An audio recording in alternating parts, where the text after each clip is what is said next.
অক্ষয় তৃতীয়াতে করণীয় কি? বেশি বেশি টাকা রোজগার করা, বেশি বেশি সোনা কিনে রাখা, ভালো মন্দ খাওয়া, আজ সুখ আর এইভাবে বাহ্যিক বিষয়টাকে সঞ্চয় করা। কিছু মানুষের ধারণা আজকে যা করব তা সারা বছর সারা জীবন বৃদ্ধি পাবে, ক্ষয় হবে না, অক্ষয়। তো আজ বেশি করে টাকা জমা রাখলে, সোনা কিনলে সারা জীবন ক্ষয় হবে না, বাড়বে না, এই বুদ্ধি না। কারণ সংসারের অনিত্য কোনো বিষয় সঞ্চয় করে লাভ নেই, নিয়ে যেতে পারবেন না। আর যাদের জন্য রেখে যাবেন তাই নিয়ে তারা হানাহানি, দলাদলি, অশান্তি সৃষ্টি করবে। এই জন্য আজকের দিনে অক্ষয় যদি কিছু রাখতে হয়, বৃদ্ধি যদি পাওয়াতে হয়, তো কি বলছেন? সদা নাম গাওয়া চাই। আজকের দিনে স্মত শততং বিষ্ণু, স্মতব্য শততং বিষ্ণু। আজকের দিনে যদি কিছু অক্ষয় রাখতে চাও, সঞ্চয় করতে চাও, নিজের আত্মকল্যাণ করতে চাও, তো সতত আজকের দিনটা ভগবানকে স্মরণ করো। এটি অক্ষয় থেকে যাবে, আর কিছু নয়, বাহ্যিক কোনো বস্তু থাকবে না। আর আজকের দিনটা ভগবানকে ভুলে যেও না। স্মতব্য শততং বিষ্ণু ন স্মতব্য ন জাতুচিত। আজকের অক্ষয় তৃতীয়াতে আমাদের প্রধান কর্তব্য হল সর্বদা হরিকথা, হরিনাম, ভগবৎ স্মরণ নিত্য নিরন্তর করা।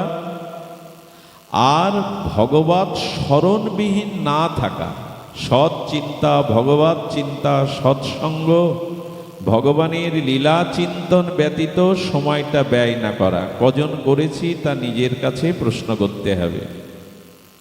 ভালো খাওয়া, ভালো বেড়ানো, নূতন পোশাক পরা, সোনাদানা অর্থ সঞ্চয় করা, ভোগবিলাস, এগুলির মধ্যে অক্ষয় তৃতীয়ার কোনো সার্থকতা নেই। জড় বস্তু, প্রাকৃত বস্তু, বিনাশশীল বস্তু, দুঃখপ্রদ পরিণাম বস্তু জোগাড় করে আজকের অক্ষয় করা যাবে না। বরঞ্চ ভগবৎ বিস্মরণ ছেড়ে ভগবৎ নাম, ভগবৎ কথা, সাধুসঙ্গ সঞ্চয় করুন, এটা অক্ষয় হয়ে থাকবে। তো এই জন্য বললেন সদা নাম গাওয়া চাই। উনি নিশ্চিত করে বলছেন নাম গাওয়া চাই। আর কি নাম? না গৌর হরি ধ্বনি কর মুখে। গৌর নাম লও, গৌর নাম মুখে নাও, তবে সংসার সিন্ধু সন্তরণে ভয়বিন্দু নাহি, আমি দায়, থাকো সুখে। অদ্ভুত অভিন্ন চৈতন্যতন্য কৃপালু দয়ালু নিত্যানন্দ প্রভু বলছেন গৌর গান গাও। গৌর মুখ বদনে চেয়ে, গৌর চরণে চেয়ে গৌর গুণগান গাও। গেলে কি হবে? এই সংসার সিন্ধু সাঁতরিয়ে পার হতে হবে না। এক বিন্দু জল আমি রাখবো না, সুখে পার হতে পারবে। এই দায়িত্ব আমি নিলাম, এই দায় আমার। গৌর মুখে বলো, গৌর স্মরণ করো। নিতাই চাঁদ অঙ্গুলি তুলি বাহু উৎপীড়ন করে, উন্মূলন করে বলছেন দায় আমার। এই ভব সিন্ধু সাঁতরে পার হতে হবে না। গৌর বলো, গৌর চিন্ত, গৌর ধ্যান করো, গৌর বলো আমি দায়ী থাকছি, অঙ্গুলি তুলে। আর তিনি প্রতিজ্ঞাপূর্বক বলছেন দায় নিত্যানন্দের, আমি পার করে দেব। বাহু পোষ্ট করিয়েই বলাই বলায় যেই নাম প্রেম নাচে সর্বদারে। বাহু স্পষ্ট করিয়েই দৃঢ়তার সহিত নিজের আজানুলম্বিত ভুজ তুলে প্রতিজ্ঞা করছেন, আমি এই প্রতিজ্ঞা করছি। সেই প্রভু নিত্যানন্দ ভজন তরুর কন্দ। নিত্যানন্দ হলো ভজনের তরুর স্কন্দ, মূল শিকড়।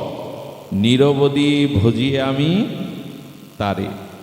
আজ আমরা যেখানে বাবাজি মহারাজ রেখে গেছেন সেই নিত্যানন্দ আশ্রয় তত্ত্ব, সেখান থেকেই শুরু করব।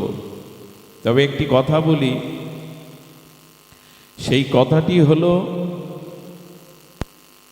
কারো প্রতি আমাদের যে মমতা, কারো প্রতি আমাদের যে প্রীতি, মমতা, এই কারো প্রতি মমতা অধিক গাঢ় হলে তাকে প্রীতি বলে।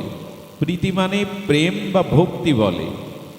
কিন্তু কারো প্রতি মমতা, কারো প্রতি প্রীতি যখন সহজ, স্বাভাবিক, সরল, সুন্দর পথ হারিয়ে বসে, কপটতা, নিজ সুখ কামনা এসে পড়ে, তখন সেই প্রীতিটা রূপ নেয় আসক্তিতে।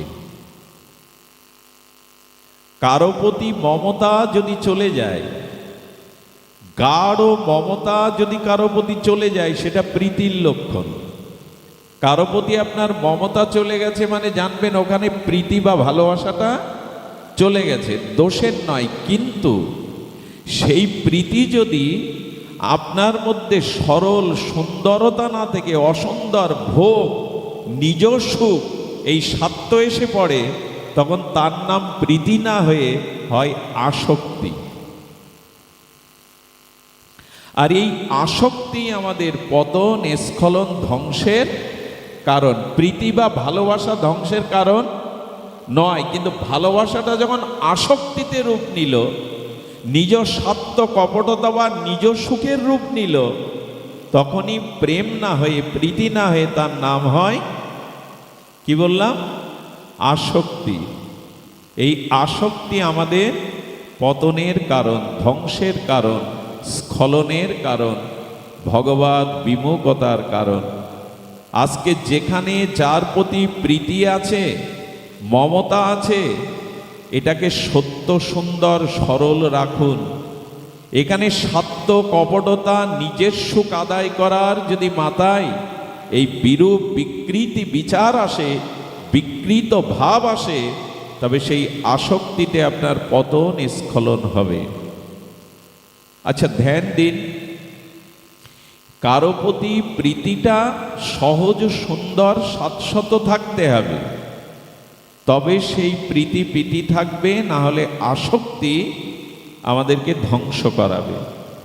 এই প্রীতিটা যখন কারো দেশের প্রতি চলে যায়, এই মমতাটা যখন কারো দেশের প্রতি যায়, তাকে বলে দেশপ্রেম। এই প্রীতিটা যখন পিতার কাছে চলে যায়, পিতার মধ্যে চলে যায়, তখন বলে পিতৃপ্রেম বা মাতৃপ্রেম। আর এই মমতাটা, এই প্রীতিটা যখন গৌর গোবিন্দে চলে যায়, তখন তার নাম হয় গৌর প্রেম, রাধা প্রেম। মমতাটা যেখানে যাচ্ছে, যে পাত্রে যাচ্ছে, সেখানে সেই রূপ প্রেম আসছে। মমতাটা কারো যদি দেশের প্রতি যায়, তার নাম হলো কি, দেশ প্রেম। মায়ের প্রতি যদি চলে যায়, তাকে বলে মাতৃভক্তি বা মাতৃ প্রেম। বন্ধুর প্রতি যদি চলে যায়, তবে সেটা সখ্য প্রেম। কিন্তু এই মমতাটা, আসক্তিটা যদি গৌর গোবিন্দ রাধারানীর দিকে যায়, তখন তার নাম হবে ভগবৎ প্রেম, রাধা প্রেম, গৌর প্রেম। আমাদের যাচ্ছে তো ওই দিকে। যদি না যায়, যাবে কি করে, সেই উপায় আমাদের নিত্যানন্দ প্রভু জানাবেন। কে জানাবে? নিতাই চাঁদ। কারণ একটা অদ্ভুত কথা অপেক্ষা করছে, যদি মন দিয়ে শোনেন। নিতাই পদ কমল কোটি চন্দ্র, সকলে জানেন, কিন্তু একটা অনুভূতি আছে এর মধ্যে। নিতাই পদ কমল কোটি চন্দ্র, সুশীতল যে ছায়ায় জগত জোড়ায়, হেন নিতাই বিনে ভাই, ব্রজে রাধা কৃষ্ণ পাইতে নাই, দৃঢ় করি ধর নিতার পায়। সকলের জানা